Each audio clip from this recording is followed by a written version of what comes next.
Welcome back, friends. I'm so happy to be back with you for a second season of A Culture of Inspiration. I'm your host, Sarah Brown, co-owner of Counterculture DIY and your inside source for all things resin art.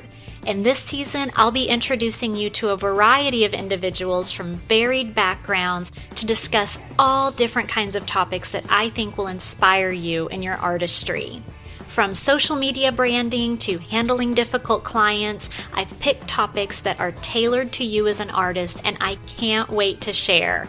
So what are we waiting for? Let's jump right on in and get creative. Hi friends, just dropping in to quickly talk to you about CultureCon. Have you heard about it yet?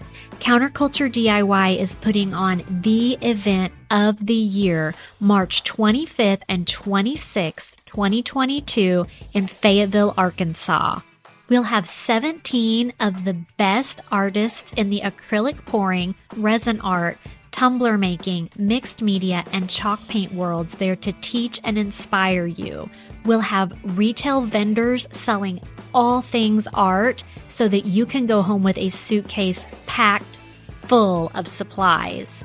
We'll have an after-hours freestyle party where you can come and celebrate and craft into the night with your friends. And best of all, guys, I'll be there. Come give me a hug or a firm handshake, meet me and the CCDIY team, and let's have a blast. Tickets are on sale now at counterculturediy.com. I cannot wait to see you all at CultureCon 2022. Welcome back, everybody. As this episode airs, I will be thick in the preparations for CultureCon, which kicks off this Thursday, March 24th. I hope I'm going to see most of you guys there. But for today's episode, I was so excited to sit down with one of our CultureCon artists, Misty Leonard of MD Leonard Designs. Misty is a longtime partner of ours at CCDIY. She's someone whose work ethic is unmatched in our community, and her willingness to teach has inspired countless artists. She is extremely humble, as you'll hear in this interview, but make no mistake, she is a total rock star. Misty's a true example of someone who's grown a hobby into a bona fide side hustle, and I can't wait for you to hear from her today about the journey she's taken from deciding to redo an ugly cup her daughter had, to selling her work, acquiring brand ambassadorships, and launching her own paid mentorship group. And she did it all while working a full-time career. I hope you find some of yourself in Misty's story and that you're inspired to take your own side hustle to the next level. So let's jump right in with Misty. Hi, Misty. I am so glad that you're joining us today. Hello. Well, why don't you start for anyone who isn't familiar with you and just tell us about you. What is your place in the tumbler and resin art community? My place is I love being creative, and I love teaching and sharing new tips and tricks and sharing how to help somebody become more creative or better themselves or just be more confident, stepping out of their comfort zones, doing all of those things. That's kind of where I've fallen in the community, and I love the teaching aspect of creating. Well, why don't you tell us what you were doing when you discovered that you had a knack for making tumblers? Just give us your backstory. I'm one of the first ones. I started back in 2017, and my daughter had an extra tumbler, and I just didn't care for it. I'm like, that's so boring and plain. I said, maybe we should spice it up a little bit. And she's like, oh yeah, you could totally do that. And I've always been creative. I've always kind of put my spin on things. And so she was just like, absolutely, you could totally do that. Let's figure it out. So we did. We figured it out, and it was a hot mess. But then I don't know, it was just something that gave me an outlet. It helped me bring out my creative side, which had kind of pushed back, just, being a mom and life and working full time. I just didn't have that extra time to be creative. So this was something that it gave me an outlet. And so from there, it just kind of built. I just was able to continue with it and progress and become better. And it was just something that I really enjoyed. Well, where did you start when you decided to make it a side hustle, to take it from just spicing up a lackluster tumbler in your cabinet to actually making it a side hustle? Where did you start with that? I think it just developed. It evolved and happened. It wasn't anything that I pushed and said, this is something that I want to make money on. This is something that I want to pursue and do. I took my not so gorgeous homemade tumbler to work and I took it to the gym and people saw it and they're like, oh my gosh, that's amazing. Can you make me one? Well, sure. And so I started off just making them for friends, family.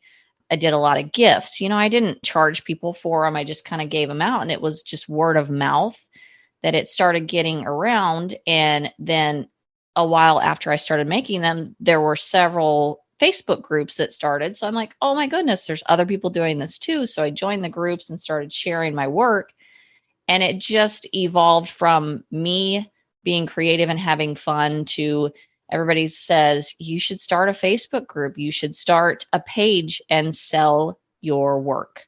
And then it just happened. It kind of wasn't planned, but it happened. I hear that so much. The people that I see who are most successful, it happens because it's meant to be. And the people who really try to force it, it doesn't seem to fall into place like they always plan. But people who just have a passion for it and it's the right time for them have so much success. I love that story.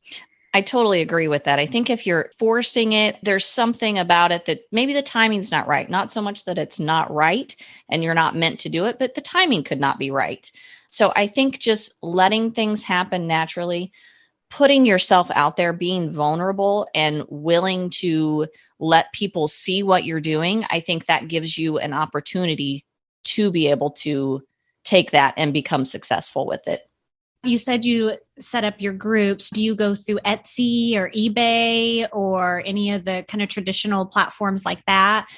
I don't. I was on Etsy way back when, and I used to sell jewelry, but the fees were crazy and the amount of sales that I got were not worth it. So I kind of just stepped away from that. I put one tumbler on Etsy and that was it. And after the fees, I'm like, oh yeah, I'm not doing this anymore. I went and built my own website and just used that and filtered everything. It was a lot of legwork on my end, but it was something that, again, I was passionate about. I wanted things the way that I wanted them. And this was the way that I was going to be able to do it. And so I did it that way. Now I've gotten to the point where I don't take custom orders. I don't sell a whole lot of tumblers. So I've kind of gotten away from that, but I still have my website out. I use it more so for directing people to my groups or showing my little community, my Patreon community, how to set up your website, how to promote yourself, how to put yourself out there. And I definitely want to get into your groups and your Patreon community, but I think there's kind of a step in between that I saw with you because we've been partnered up with you almost since the beginning, probably not since that very first tumbler that you did, but Barry, my husband, saw your work somewhere and had to have one of your tumblers. And that, I think, is such a testimony to your talent that of all these people that my husband works with and he had people, contacting him wanting to be ambassadors and stuff, but he would search out the people that he loved their work the most. And he spotted one of your tumblers and said, I have to have a tumbler from this lady. And he ordered a tumbler from you. And it has blossomed into a beautiful friendship and partnership. But why don't you talk about, those who really want to maximize this side hustle? Because like you said, you started out making and selling tumblers and you've kind of evolved away from that. So let's talk about getting those partnerships. I know in your groups, you've got different companies that support your groups through giving you coupon codes and giveaways and stuff. So how did you cultivate those relationships? So that falls along the same lines of they just sort of fell into place. They were meant to be. I was willing to put myself out there, whether it be in someone else's Tumblr group, whether it be on Instagram, whether it be on my Facebook page, I was willing to put my work out there. I was showing people what I was doing, whether I was doing it for a sale, whether I was doing it for an ambassadorship, sponsorship, whatever it was, I was being vulnerable. I was willing to show the world my work. I was proud of it. And I think anybody who puts their work out there, they are proud of it. And it was one of those things. I didn't know who Barry was. When he placed an order, I had a Google document that I sent people to, and I said, here, fill out this information. We'll go from there. He filled out this generic Google document, emailed it to me, and we just started talking, and he was showing me what logo he wanted on the cup. And I'm like, boy, this person really loves this epoxy. That's just crazy. Okay, but I'll put it on there. I'm like, whatever, I'll do whatever. It's not a problem. And Barry's one of those people that at that time, he didn't put himself out there. So really, you didn't know unless you dug deep. He was the owner of the company. And so it was just one of those things that I was myself. I was willing to work with him. I gave him several different progress photos, and it led into something that I truly had no idea what that initial conversation was going to bring me for the rest of my artist career. And I think with the same with glitters, just putting yourself out there, being willing to take criticism, whether it is constructive criticism or whether it's non-constructive criticism. You have to be your biggest advocate for yourself. And I think that's what will get you where you want to be. I think you touched on something there that I've thought about you every time I've heard this little saying where they say those who can do and those who can't teach. And I think you are the most perfect example of how wrong that phrase is, because you are, in my opinion, one of the most talented tumbler makers in the business anywhere. And Aww. You are, yes, a little of me, little group love there. But you are also one of the most generous with your ideas and your techniques. And so many of the things that go viral start with you. And I don't know if everyone out there even realizes that so many of these techniques that they want to learn and they might end up learning elsewhere, but you are so creative and you start those just in your tinkering, and they're so popular and so beautiful that they go viral. I don't really know any other way to say that. And you're so generous with your knowledge and your skills. And I know you're in our group all the time teaching. And then now you have your Patreon group where you teach, and that you are one of the best examples, I think, of how being generous with your time and your knowledge and your talents has paid off so well for you. Like, keeping it all to yourself is not always the way to go. You don't have to keep it a secret. Right. Thank you. I truly appreciate that. I do agree with what you say. Like, those who can't teach, that whole saying, I've never really understood that, just because deep in my heart, I don't feel like it's a true statement. I have seen through the Tumblr and resin art community that statement is just so far off. And I don't know, I've just always heard that as a kid, as someone who can't play basketball becomes a coach or whatever, but I've seen the most successful people in my eyes are the people who do teach. And because you are limited when all you do is make your own products to sell, your hands can only make so many products. Right. And you only have 24 hours in a day. And if it's a side hustle, like for you, you work full time, you have a demanding career as well. And your time is so valuable. And if you can use your skill to help others and cultivate others, then it becomes a snowball effect. And you don't have to physically make every single item that brings you any sort of income or reward.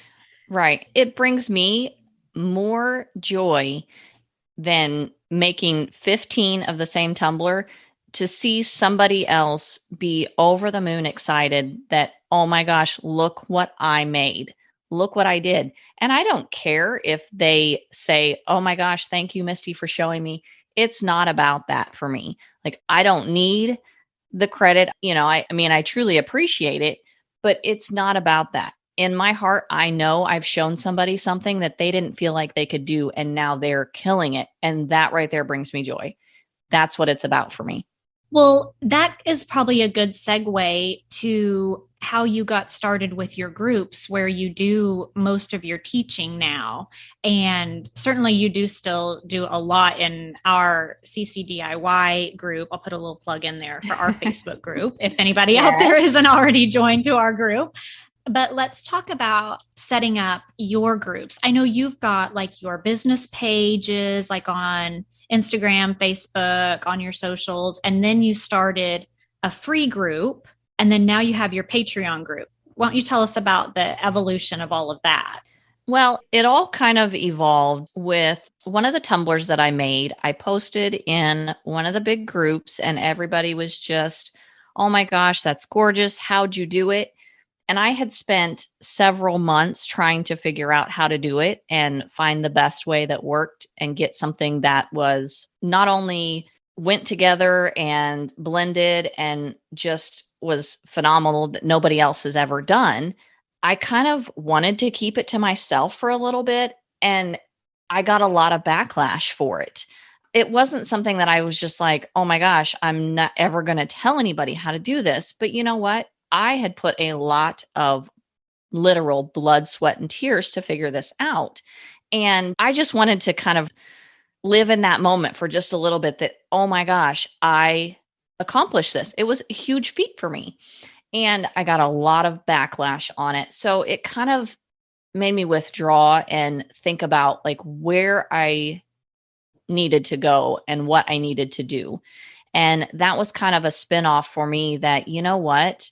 All these people and even their negative comments towards me, they want to see what I'm doing. They want to see how I create stuff. So that kind of spiraled into showing a little bit more of my techniques. And then the more people were like, oh my gosh, thank you. It just kind of spun off from there. It was one of those things that, again, it really truly wasn't planned, but I needed all of that negative backlash to push me in another direction, to kind of find another path. And that's where I landed on the teaching aspect of it. Well, and when you do put your stuff out there in these large groups, which there's certainly groups that are much larger than ours, but our group has, a large following, you do open yourself up to those negative people that they just can't help it. They don't have a lot of positivity to spread. And if you control your own group, then if you can funnel people into that group, then you can control the narrative there. And if somebody is going to be nasty, they don't have to stay.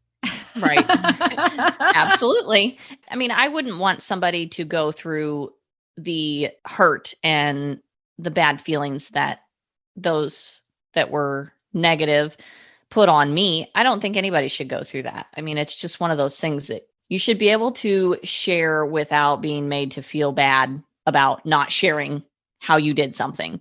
And I think that's the thing. It is hard. It's hard to put yourself out there because there are so many people that, just like you said, are just negative and Debbie Downers, and they don't really have anything nice to say. And I think that holds people back from sharing. But you have to, again, be your own advocate and believe in yourself and just push those naysayers and push those negative commenters aside and just be proud of what you've created and what you've done. Definitely. Well, let's talk about setting up a Patreon group. That's kind of your most recent, I think, accomplishment. And that was something that we were thrilled to help you out with. And I don't know, and I think that a lot of people out there probably don't know what goes into that. So I thought maybe you could share just a little bit of how you get that set up with Patreon. You built your audience through your free group, through our group, through other groups, and then you were able to have those signups. You had a great response to that. But what goes into setting up a Patreon? Well, you can do it through the Patreon webpage, which is pretty easy. You just go through, fill out all the information. It walks you through everything step by step, what you're doing. Patreon takes care of the back end of everything. They take care of the monthly billing. They take care of taxes, anything like that. You get a tax form at the end of the month. For me, because I wanted to focus more on what I'm going to provide for my group, I went with the Patreon just because everything on the back end is taken care of. It's not something that I have to go in and physically do. Or you could do it like on your website. You can go in and add a subscription and send that out each month. That I feel is a little bit more work just because you're doing it. You're taking care of all the back end and making sure that your members are sent the subscription each month, that kind of thing, keeping up with it. I think probably for those who have that website option where they set up their subscription on their website, there's probably a lower fee probably than what Patreon takes. And that's probably the motivation for that. But you pay for that in blood, sweat, and tears of getting it done.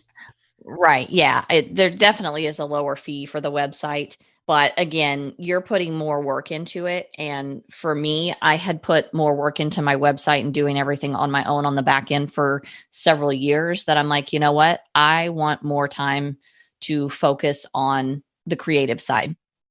I'm willing to, take a little bit bigger fee and be able to create more and save myself a little bit of headache because I can't look at a computer all day.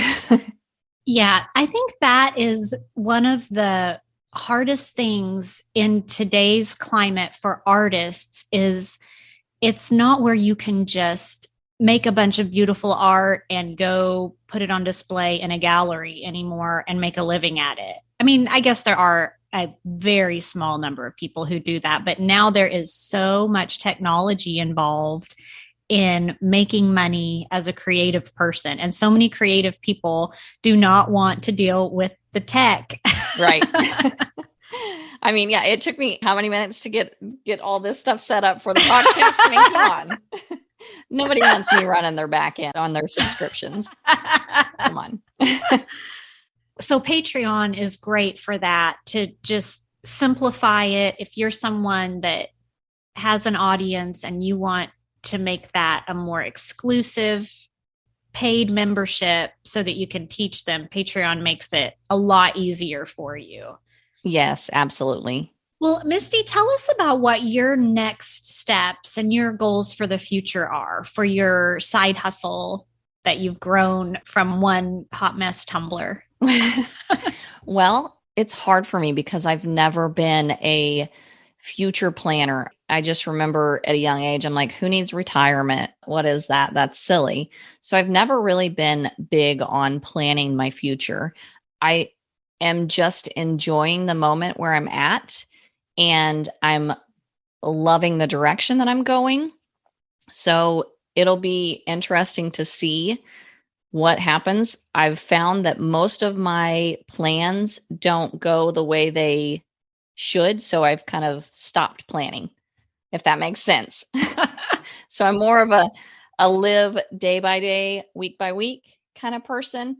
But I do hope that I have made so many great relationships that I can continue this for a very long time. Well, and things like we talked about have just kind of happened for you when it was meant to be. And I'm sure the next thing that you fall into will be just the same. Yes, that's my hope and that's my plan. I don't feel like I'm forcing anything. I did have a goal to be retired in 10 years. And so retired from my full-time job outside of the creating. So I'm hoping that that is somewhat still on track. That's really the only plan that I have. And that would free up a lot more time for me to be creative and focus a little bit more on my art. Well, what final words of advice or encouragement could you give to somebody who's like you, working a full-time job, maybe fell into tumbler making or resin art or another kind of creative art, that they want to take it to the next level and make it a bona fide side hustle? What could you share with them to help spur them on? I think the best thing is just being willing to put yourself out there, whether it be in one group or 10 groups. The more you put yourself out there, or whether it be on your personal page. I know sometimes your friends might be like, oh my goodness, Misty's posting another Tumbler. But I think the more you put yourself out there, the more you're going to be seen and the more people are going to take notice of you, whether it be a customer or whether it be Barry at Counterculture wanting to order a tumbler from you. I think you have to be your biggest fan. I agree absolutely, Misty. And yes, you never know when you put yourself out there who's going to be watching from the background, like my quiet husband who fell in love with your work and decided he had to have one of your tumblers. And then once he had it, decided that he had to partner with you. And yes, you never know who is watching. That's like they say, your kids mimic you because they're always watching.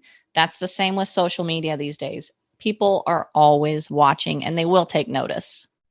Definitely. We will share all of your social media links in the show notes so that people can find you all over the internet. So everybody make sure you check those out if you're not already following Misty in the many places that she pops up on social media. Make sure that you follow her on all of those. And thank you so much for joining us today, Misty. I think people will be so thrilled to hear from you because you have inspired so many people in the resin art community. Well, thank you, Sarah, for having me. I'm really honored to not only work with you and Counterculture, I'm honored to be on your podcast to share some ideas and maybe spark something in someone to put themselves out there. I hope it does. I hope somebody out there says, you know what? Misty's journey doesn't sound that different than mine. I can keep going. Right. Exactly. That's it. It's a marathon, not a sprint. Absolutely. Well, thanks, Misty. And everybody, tune in next week. We'll have another episode for you. We'll see you next time. Thanks so much for tuning in today. I hope you enjoyed the episode and took something away from it that you can use. If you loved the show, be sure to follow us on your favorite podcast app, and I'd love for you to leave us a 5-star review. It's important to me to create content that's relevant, educational, and inspiring, so feel free to reach out to me with suggestions. I'm on all the socials at Counterculture DIY. And if you're not already a member of our Facebook Counterculture DIY Artist Support Group, I'd love to connect with you in there too. We have a lot of fun. I'll be back next week with another episode. But till then, keep creating.